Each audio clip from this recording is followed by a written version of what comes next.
in high definition. This is KCAL 9 News.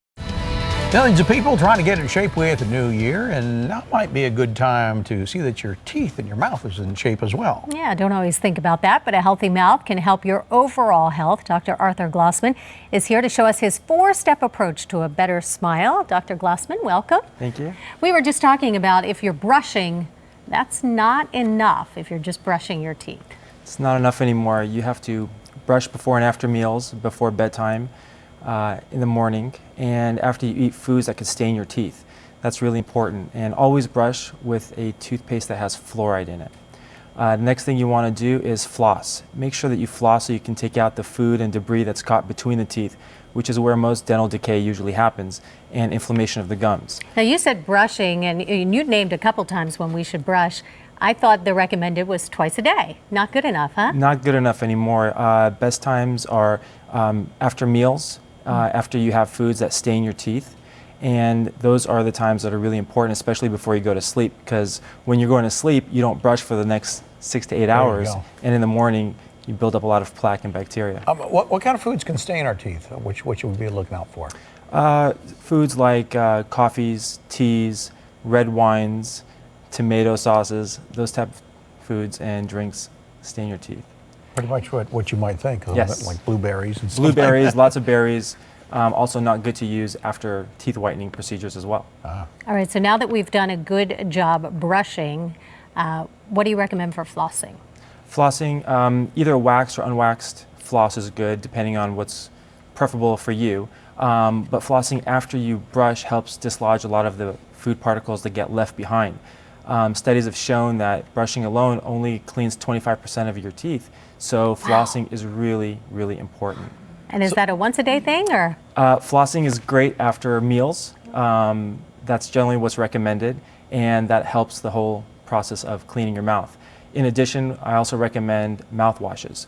Mouthwashes are really important. It helps dislodge the food and really give yourself good breath, especially after you eat certain foods. So if I just brush and that's the only thing I do, you say I'm only getting 25%. You're only getting 25%. And does flossing fill out the other 75, or are there other things? Flossing rinsing? And rinsing with mouthwashes pretty much gets the entire mouth, because fluids can get into crevices that obviously the bristles of the toothbrush can't get into.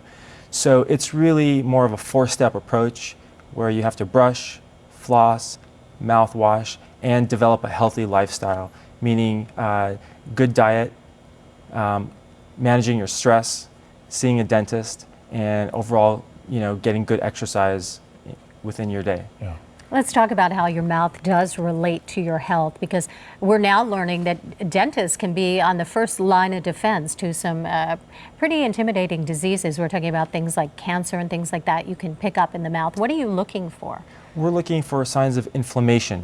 When there's inflammation on the tissue causing periodontal disease, inflammation on the tongue, on the roof of the mouth, floor of the mouth, those could be signs of greater inflammation that's happening within the body, because our mouth really is the gateway to the body, and a lot of things that we can detect, we can then pass along to the patients and have them see their regular doctor. So we could pick up a lot of infections and diseases that way. How is that related? What you would think that if there's something going on somewhere else in your body, that's pretty much confined to that area. How is it transferred to your mouth? Well, if we see signs of periodontal disease, for example, inflammation of the bones, ligaments, and bone structure supporting the teeth, that type of inflammation can then cause bacteria to infect the arterial walls of the heart. Oh, I see. Therefore causing damage to heart vessels, and then causing different types of plaques to accumulate, block arteries, and cause cardiovascular disease. Yeah.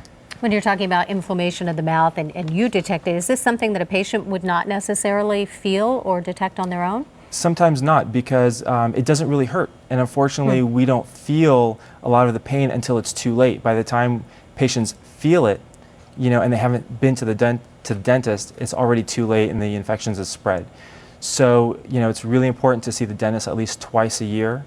If you can do it more often, it's in your benefit, because good oral health really correlates to general overall well-being of your body.